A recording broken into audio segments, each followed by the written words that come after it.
All right, so I'm going to talk about some features that we have been working on to add to iCn3D.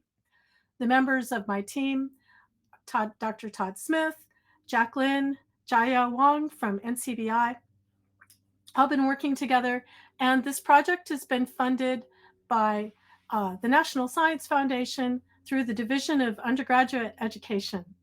And it's part of a larger project where we're having hackathons to develop curriculum around antibody engineering. Okay, so what have we been doing? How did this all come to be? Well, I've been teaching bioinformatics for about 35 years. And through the course of this time, I have been introducing concepts in structural biology more and more, and finding, because I found that they're really critical for understanding bioinformatics. One of the first revelations for this came about when I was giving a lecture on Protein Blast and talking about the matrices for understanding how Protein Blast calculates scores. And I pointed to a C for, cysteine and an alanine and said, look, there's a big penalty if you replace one with the other. And I looked around at the students and I just got blank looks. And I said, you don't know what cysteine does, do you?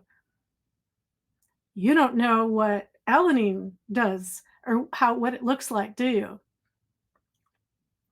No, and I realized they did not know their amino acids because biochemistry isn't actually required in high school education, and it isn't really stressed even in college education unless you're taking biochemistry and you're a biochemistry major.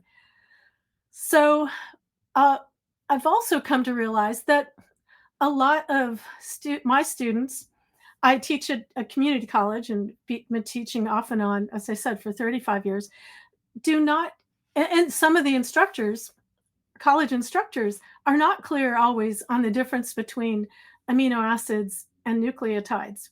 I've even had an instructor I've collaborated with who was telling me about a strange alignment that she had in iCn3D, and I looked at the sequence and I said, well, it's A's, T's, G's, and C's.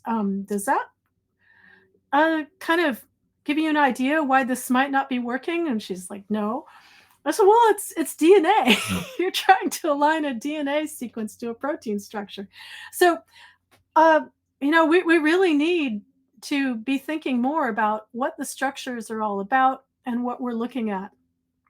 So I almost think this mantra that we have, sequence, structure, function, should really be flipped around and changed to structure, function, and then sequence, because we really do need to understand what the function is before and what the structure is before we can make sense of what the sequences mean.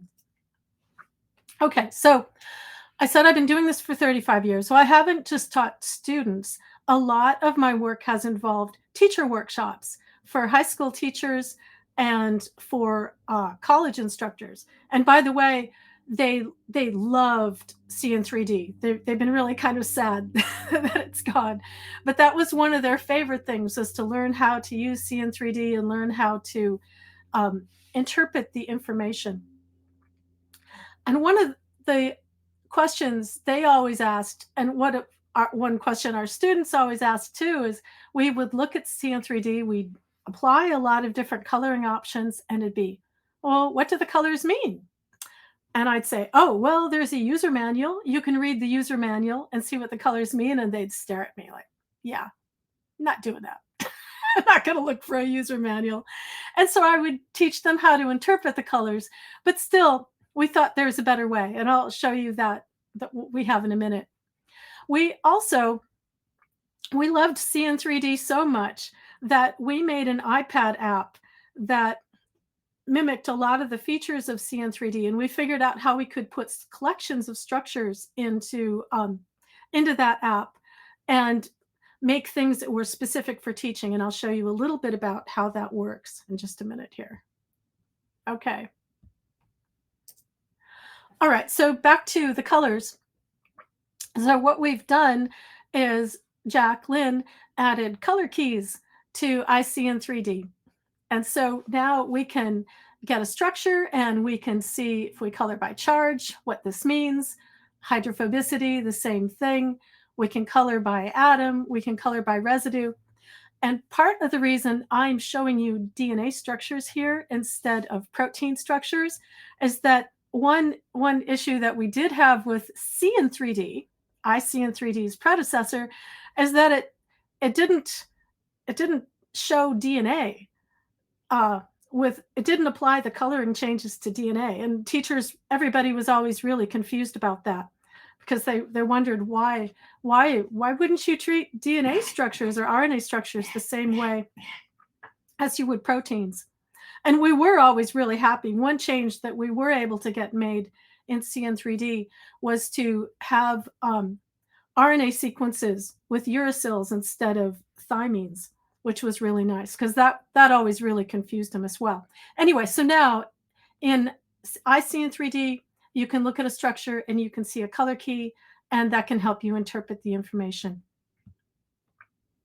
Okay, so onto our collections. So some of the collections I built for my classes and other classes were collections where we could see how the structure related to the function. Whoops. Collections where we could use unknowns, which I'll come back to in a minute. Collections where we could make observations and compare different kinds of proteins to each other, different proteins from different sources to each other, and collections where we could pose hypotheses about, say, if we have a pair of influenza structures and one is drug resistant and one is sensitive, we could look at those and understand why one might be resistant. And then we could look at other pairs and see, okay, well, is this one resistant? Is that one resistant?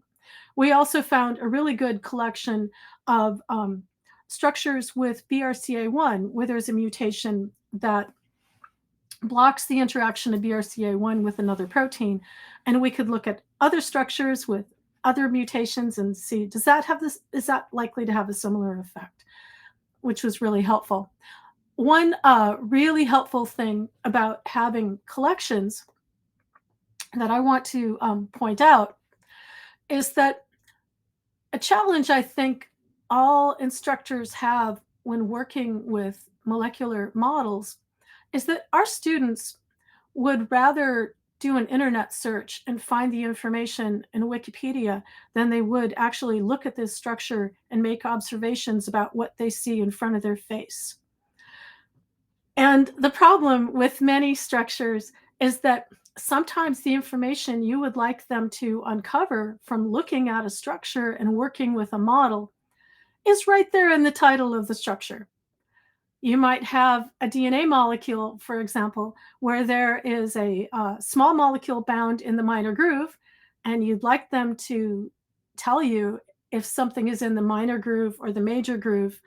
But if they see that in the title of the structure, they're never going to look at the structure. They'll just get that information right out of the title. So with our collections, we can turn a structure into an unknown structure and give them the chance to make observations and tell us what they see.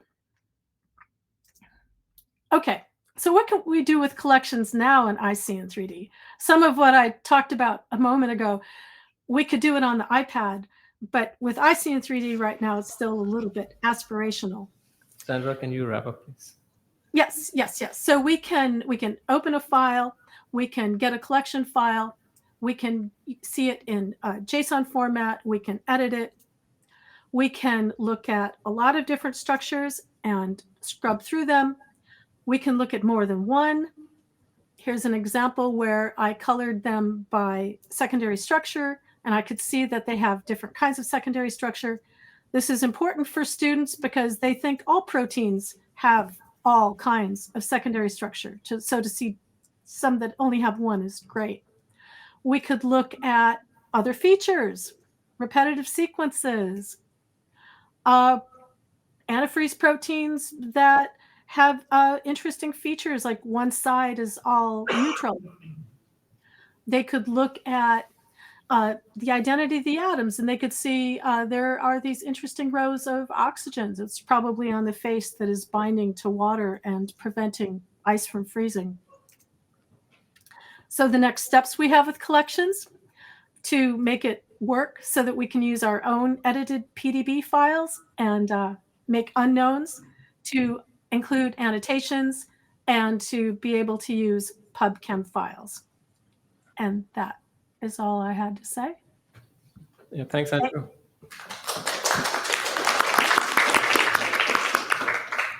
Maybe one question?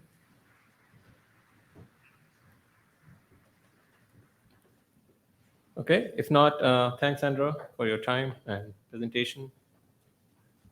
All right. And now I have to stop it from sharing. Yes, please.